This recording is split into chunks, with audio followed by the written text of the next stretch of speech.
Copernicus was right. Come outside with me tonight, and I can show you wonders of the world to surprise and delight. I've got my telescope with me. Just wait until you see that on the shoulders of giants we'll see beyond.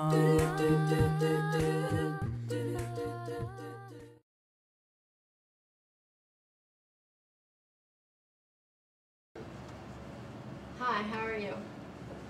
I am pretty good. How about yourself? I'm good. Thanks for agreeing to participate in this interview. You're welcome. So, I did a little bit of background study, and I read that your family is originally from London. But during the time of your mom's pregnancy, your family had to move to Oxford. Why was London not a fit place for delivering infants at the time? Well, at the time of my birth, London was under attack by the German Air Force, so that made London an unsafe place to be giving birth. But then after I was born, my family moved back to London. That is very interesting. I didn't know that. So, during your early education, who would you say was the most inspirational teacher for you, and what was his or her name? My most inspirational teacher would have to have been my mathematics teacher, Dick Rantata.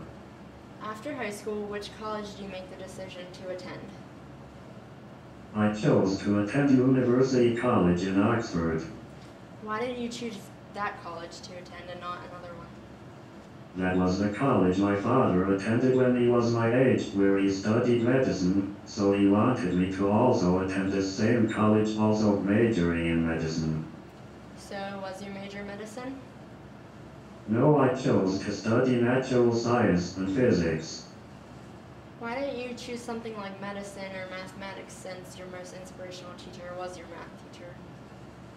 Well, I never wanted to study medicine because I never found biology and medicine to be interesting enough for me, and I didn't study mathematics because University College didn't offer a math program at the time. I received a scholarship for natural sciences and physics, and I always enjoyed physics, so that is how I got into studying it. Did you study anything else in college? I also studied astronomy at University College, but after a short while I transferred to Trinity College in Cambridge, furthering my education in astronomy. Why did you transfer from University College to Trinity College? University College was only equipped to observe things in astronomy, while Trinity College allowed you to actually study theories in astronomy and cosmology, which I enjoyed much better. What exactly is cosmology?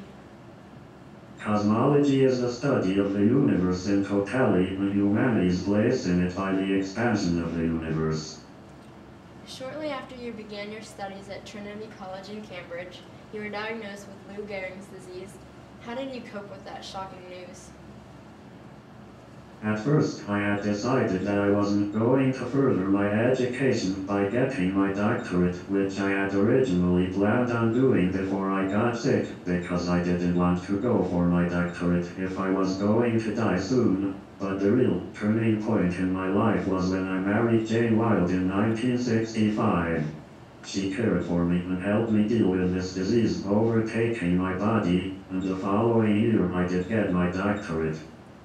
What would you say would be your first major contribution to science? The work that I did with Roger Penrose and the idea of singularity. What was your idea about singularity? Singularity is a place in space or time at which some quantity becomes infinite. Along with all of your contributions to the various fields in science, you have also had so many publications. What are the names of some of your most famous publications, and which would be your most famous? Well, a few of my publications consist of Black Holes and Baby Universes and other essays, The Nature of Space and Time, The Large, the Small, and the Human Mind, The Universe in a Nutshell, and A Brief History in Time.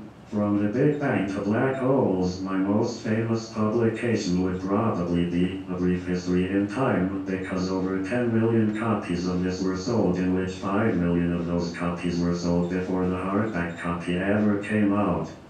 What does this book talk about?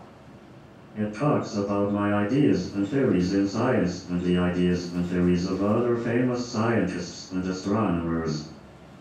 What are some of your theories?